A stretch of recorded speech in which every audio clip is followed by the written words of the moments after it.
Letter 461 by Charles Lamb. A translation. Postmark Oct. 3, 1828. I have been thinking of sending some kind of an answer in Latin to your very elaborate letter, but something has arisen every day to hinder me. To begin with, our awkward friend M.B. has been with us for a while, and every day and all day we have had such a lecture. You know how he stutters on legal, mind, nothing but legal notices, that I have been afraid the Latin I want to write might prove rather barbaro-forensic than Ciceronian. He is swallowed up body and soul in law.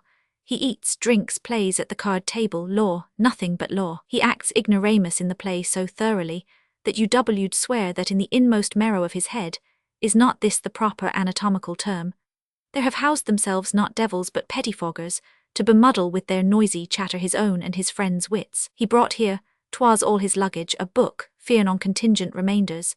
This book he has read so hard, and taken such infinite pains to understand, that the reader's brain has few or no remainders to continge.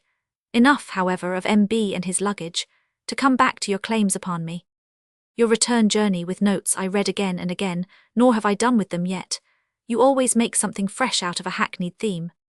Our milestones, you say, bristle with blunders, but I must shortly explain why I cannot comply with your directions herein. Suppose I were to consult the local magnates about a matter of this kind. "Ha," says one of our waywardens or parish overseers, "what business is this of yours? Do you want to drop the lodger and come out as a householder? Now you must know that I took this house of mine at Enfield, by an obvious domiciliary fiction, in my sister's name, to avoid the bother and trouble of parish and vestry meetings, and to escape finding myself one day an overseer or bigwig of some sort. What then would be my reply to the above question? Leisure I have secured, but of dignity not a tittle. Besides, to tell you the truth, the aforesaid irregularities are, to my thinking, most entertaining, and in fact very touching indeed. Here am I, quit of worldly affairs of every kind, for if superannuation does not mean that, what does it mean? The world then, being, as the saying is, beyond my ken, and being myself entirely removed from any accurate distinctions of space or time, these mistakes in road measure do not seriously offend me. Therefore in the infinite space of the heavens above, which in this contracted sphere of mine I desire to imitate so far as may be, what need is there of milestones?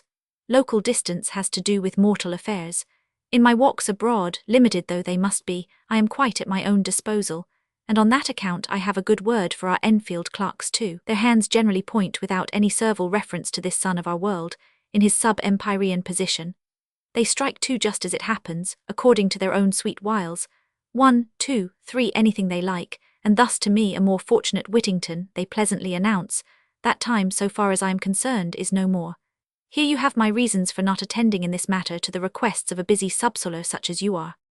Furthermore, when I reach the milestone that counts from the Hicks Hall that stands now, I own at once the Aulic dignity, and, were I a jailbird, I should shake in my shoes. When I reach the next which counts from the site of the old hall, my thoughts turn to the fallen grandeur of the pile, and I reflect upon the perishable condition of the most imposing of human structures. Thus I banish from my soul all pride and arrogance, and with such meditations purify my heart from day to day. A wayfarer such as I am may learn from Vincent Bourne, in words terser and neater than any of mine, the advantages of milestones properly arranged. The lines are at the end of a little poem of his, called Milestones. Do you remember it, or shall I write it all out? How well the milestones use doth this express, which make the miles seem more and way seem less. What do you mean by this? I am borrowing hand and style from this youngster of mine, your son, I take it. The style looks, nay, on careful inspection by these old eyes, is most clearly your very own, and the writing too, either ours or the devil's. I will defer your explanation till our next meeting, may it be soon. My Latin failing me, as you may infer from erasures above, there is only this to add. Farewell, and be sure to give Mrs. Rickman my kind remembrances. Enfield Chase-side, 4th Oct, 1828. I can't put this properly into Latin. Dabum, what is it?